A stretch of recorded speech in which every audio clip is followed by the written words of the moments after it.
everybody, welcome to the Comic Game Movie Show. My name's Eshawn, and today I am here to talk about this news that came out a couple days ago about Jared Leto's Joker returning to work on and film some scenes for the Matt Reeves Batman. A little later, this video is going to be coming out hopefully on Friday, but you know, we'll see. And there was other news reported that Joe Manganiello, I'm probably saying his name wrong, is returning to do some scenes as Deathstroke. Now, let me get, so to understand what the hell's going on with this, you have to understand this. DC, like, the Snyder Cut wasn't supposed to be a thing. I've talked about this many times before. Everyone's talked about this before. The Snyder Cut was not supposed to be a thing. The only reason it is a thing is because DC has had so many change in directions and shift in leadership. Well, more Warner Brothers, as Warner Brothers got bought by AT&T. So AT&T is now pretty much because it was just Warner Brothers on their own. The same way Disney is just Disney, you know, on its own. But Warner Brothers has an overboss. Think if Apple bought Disney. Then it'd be just like Disney as the corporation it is, but then Disney would have its own overboss called Apple. Disney doesn't have that. Disney's its own entity on to itself. But Warner Brothers does have an entity over them called AT&T. AT&T are the reason that DC shifted a lot of these things. And AT&T are the reason the Snyder Cut exists, because AT&T figured out that there are still this rabid fan base of supporters of Zack Snyder. I'm not one of them. I know I have a couple people in my comment section who are. I personally didn't like any of the movies, I didn't like Man of Steel, I didn't like BVS, and I'm damn sure know for 100% certainty I was not gonna like Justice League either. I can just tell you, because it was going down that path. It's not like the MCU where they were bringing on different directors, and sure the filter might look the same, but only a moron would sit here and legitly tell you that you watch Captain America Winter Soldier, it looks the exact same as Guardians of the Galaxy. Only a moron would say that to you. But Zack Snyder's movies look exactly the same. They have the exact same tone, and they're one direction. They look visually stunning. Visually, Zack Snyder is a stunning director, but he does not know how to write, and he does not know how, and he's okay as a director. Like, visually, he's great. But that's where the line is drawn. Visually, he is great.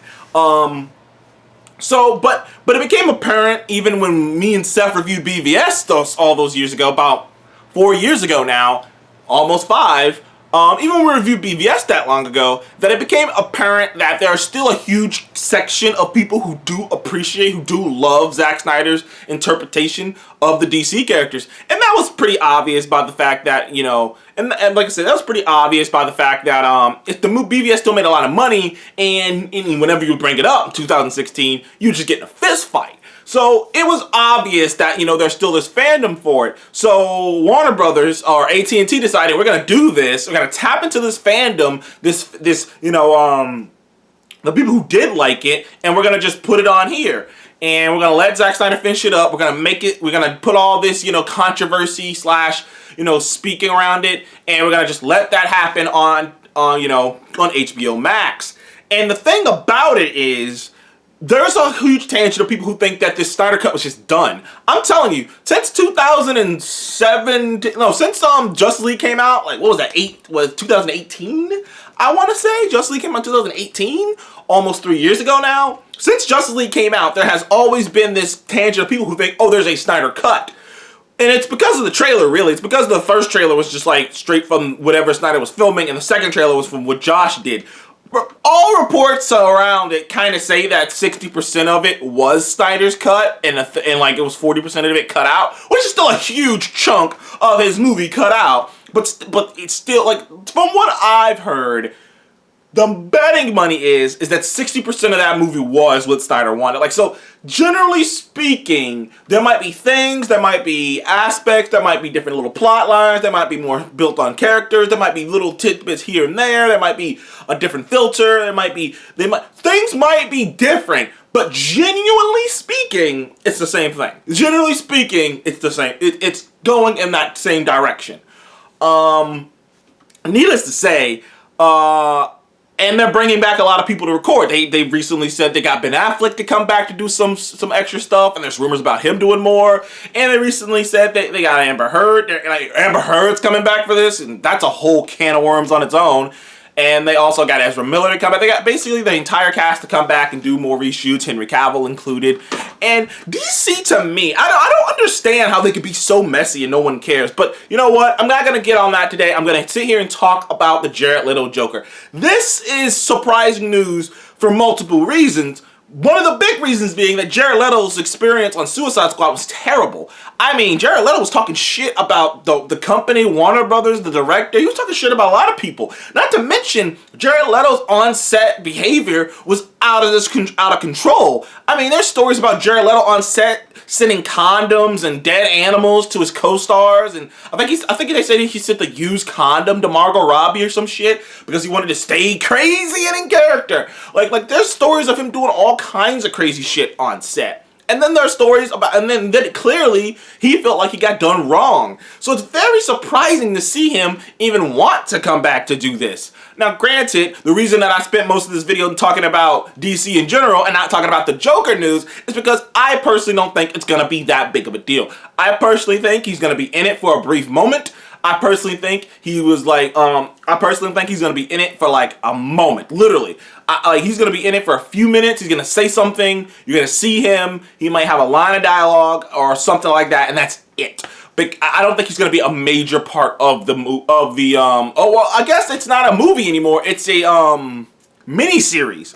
Because they're extending it out, which is why they're filming so much extra shit, which is why a lot of people don't get, is like, that's what I'm saying, like, a lot of people think that this shit was ready to go. Warner Brothers is investing 70-something million dollars, almost $100 million into this project. By the way, a project that they had already invested $500 million in. They invested almost $500 million in the original Justice League. So now they're doing $70-something million on top of that to make this into something that's actually reasonable and realistic and actually feasible to watch. So it's kind of crazy right now. And they're throwing everything but the kitchen sink at this thing. This thing won't be coming to us till probably mid fucking, like, honestly, it's not gonna be coming early 2021. It's gonna be coming mid 2021.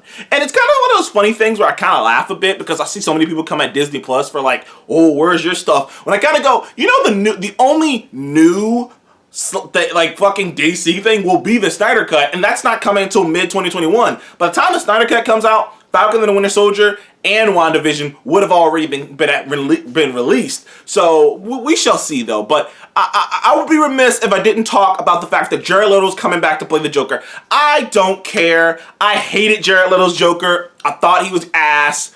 I mean, he was doing his weirdo Ace Ventura, Pet Detective, hunka. All I hear is him say, I don't want beef. You want some beef? I'm like, oh my God, shut up. He was just annoying. And I know some people, like everybody in my comment section apparently lately, wants to blame shitty performances on direction. Sometimes it is. But I'm sorry, the performance sucked too. It's not like, the performance sucked too. He was annoying. I dreaded him coming on screen. Like, and not in a Heath Ledger where I'm like, oh man, what is he gonna do? Or even in a Joaquin Phoenix, like, when is he gonna snap? I was just like, oh my God, here's this fucking, this fucking wannabe insane clown posse motherfucker, man. Oh my God, like this fake ass cholo dude, slick back hair. Oh my God, oh man, just thinking about it, like, I never thought I would have to think about that Joker again. So, admittedly, it is getting to me.